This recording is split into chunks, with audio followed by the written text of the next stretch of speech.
విజయవాడలో ఇంధన కొరతపై తాజా పరిస్థితిని మా ప్రతినిధి మహేష్ ప్రత్యక్ష ప్రసారం ద్వారా అందిస్తారు. ఇంధన కొరత ప్రభావం విజయవాడ నగరం మీద తీవ్రంగా కనిపిస్తూ ఉంది. ఉదయం నుంచి కూడా వాహనదారులు పెట్రోల్ బంకుల వద్దకు క్యూలు కడుతున్న పరిస్థితి మనకు కనిపిస్తూ ఉంది.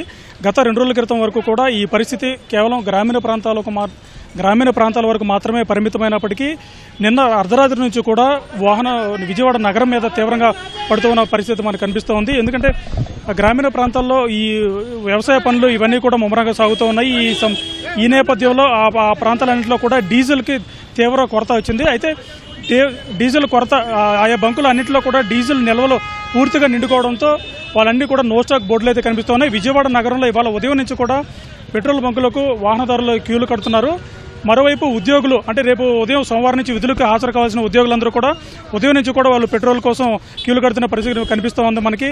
వీళ్ళందరూ కూడా కాస్తైనా అంటే పెట్రోల్ బంకుల్లో పూర్తి స్థాయిలో నిల్వ లేనప్పటికీ కాస్తో కూస్తో ఉన్నప్పటికీ కూడా వీళ్ళందరూ పెట్రోల్ బంక్ యాజమాన్యాలను సిబ్బందిని బతిమలాడుకున్న పరిస్థితి కనిపిస్తుంది. కనీసం ఒక 100 రూపాయలు 200 రూపాయలకైనా పెట్రోల్ పోయించాలని చెప్పి వాళ్ళందరూ కూడా విజ్ఞప్తి చేస్తున్న పరిస్థితి మనకు కనిపిస్తుంది. ప్రస్తుతం మనం విజయవాడ నగరంలో ఉన్నటువంటి ఆటో నగర్లో ఉన్నాం. మనం చూడవచ్చు ఇవన్నీ పెట్రోల్ బంకు సిబ్బంది వాళ్ళందరికీ చెప్తున్న వినియోగదారులకు నచ్చజెప్తున్న పరిస్థితి మనకి కనిపిస్తూ ఉంది. పెట్రోల్ డీజిల్ నిల్వలు లేవు, వచ్చిన తర్వాత రావాలని చెప్తే వాళ్ళందరూ కూడా చెప్తూ తాడులు అడ్డుకట్టు మరి కూడా వాళ్ళందరూ పెట్రోల్ నిల్వలు లేవని చెప్తున్న పరిస్థితి అయితే మనకు కనిపిస్తూ ఉంది. ఇక్కడే కాదు, కేవలం మొత్తం ఈ ఆటో నగరు విజయవాడ నగరంలో ఉన్న పెట్రోల్ బంకులు పరిస్థితి అన్ని చోట్ల కూడా ఇదే పరిస్థితి ఉంది. ఉదయం నుంచి కూడా ఆ పెట్రోల్ బంకులకు వీళ్ళందరూ క్యూలు కడుతున్నారు. పెట్రోల్ బంకు సిబ్బంది వీళ్ళందరినీ నియంత్రించడం చాలా కష్టతరంగా మారింది. అప్పటికి కొన్ని చోట్ల అయితే రెవెన్యూ సిబ్బంది, మరికొన్ని చోట్ల పోలీసులను కూడా పెట్రోల్ బంక్ యాజమాన్యాలు తీసుకువచ్చి ఈ బంకుల వద్ద పరిస్థితులను నిలువరించేందుకు కూడా వాళ్ళందరూ ప్రయత్నిస్తూ ఉన్నారు. కేవలం కొద్దిపాటి మేర నిల్వలు ఉన్నాయి. ఆ నిల్వల్లో కూడా అయిపోతే ఏమీ చేయలేని పరిస్థితి. వీళ్ళందరూ కూడా నో స్టాక్ బోర్డులు అయితే ఇప్పటికే చాలా చోట్ల కనిపిస్తూ ఉన్నాయి. మిగిలిన కొన్ని చోట్ల మాత్రమే అడపాదడపా కాస్తో కూస్తో కొడుతున్న పరిస్థితి మనకు కనిపిస్తూ ఉంది. మనం చూడొచ్చు ఈ పెట్రోల్ బంకుల్లో కేవలం కొద్దిపాటి నిల్వలు ఉన్నాయి. ఇవి కూడా డీజిల్ కాదు, పెట్రోల్ కారులు మాత్రమే లోపలికి అనుమతిస్తున్నారు. వాళ్ళు కోరినంత కాకుండా కేవలం అందుబాటులో ఉన్న దాన్ని బట్టి వాళ్ళందరికీ కూడా కేవలం 500-1000 రూపాయల లోపు మాత్రమే మనం ప్రస్తుతం చూడవచ్చు. 1000 రూపాయల లోపే కొడతామని కూడా బంకు సిబ్బంది అయితే చెప్తూ ఉన్నారు నిర్మోహమాటంగా. ఎందుకంటే వారికి పైనుంచి ఉన్నటువంటి ఒత్తిడి అలా ఉంది. గతంలో అయితే వాళ్ళు ఎంత కావాలంటే వినియోగదారులు అంతవరకు పెట్రోల్ అయితే పోయించుకునే వాళ్ళు. ఇప్పుడైతే ఆ పరిస్థితి లేదు. కేవలం 1000 రూపాయల లోపే కార్లకైతే, ఆటోలకైతే కేవలం 200, అదే ద్విచక్ర వాహనాలకైతే 100 నుంచి 150 రూపాయలు మాత్రమే పోయిస్తున్న పరిస్థితి మనకు కనిపిస్తూ ఉంది. ఈ పరిస్థితి ట్రావెల్స్ మీద కూడా చాలా తీవ్రంగా ఉందైతే మనం చెప్పుకోవచ్చు. ట్రావెల్స్ బస్సులు కూడా ఇవన్నీ కూడా ఉదయం హైదరాబాద్ వివిధ ప్రాంతాల నుంచి బయలుదేరిన బస్సులన్నీ కూడా ఇవాళ ఉదయం ఆటోనగర్కి చుట్టుపక్కల ప్రాంతాలకు చేరుకున్నాయి. ఈ చుట్టుపక్కలలోనే ఈ ప్రైవేట్ ట్రావెల్స్కి సంబంధించినటువంటి గ్యారేజ్లన్నీ కూడా ఉంటాయి. ఇవన్నీ కూడా ఇవాళ ఇక్కడ ఆయిల్ని ఫిల్ చేసుకున్న తర్వాత సాయంత్రం మళ్ళీ అక్కడ గమ్యస్థానాలకు బయలుదేరుతూ ఉంటాయి. ప్రస్తుతం కొంతమంది వినియోగదారులు ఉన్నారు. ఈ పరిస్థితి ఎందుకు వచ్చిందని అడిగి తెలుసుకున్నారు. సార్, ఎలా ఉంది? ఎప్పుడు వచ్చారు మీరు? ఎలా ఉంది పరిస్థితి? 1 గంట అయిందండి. ఫుల్గానే ఉంది. అయినా కొద్ది తక్కువైందని మళ్ళీ వచ్చారు. రేపు దొరకదేమో అన్న ఉద్దేశంతో అయినా నాకు 4-5 రోజులు సరిపోద్ది.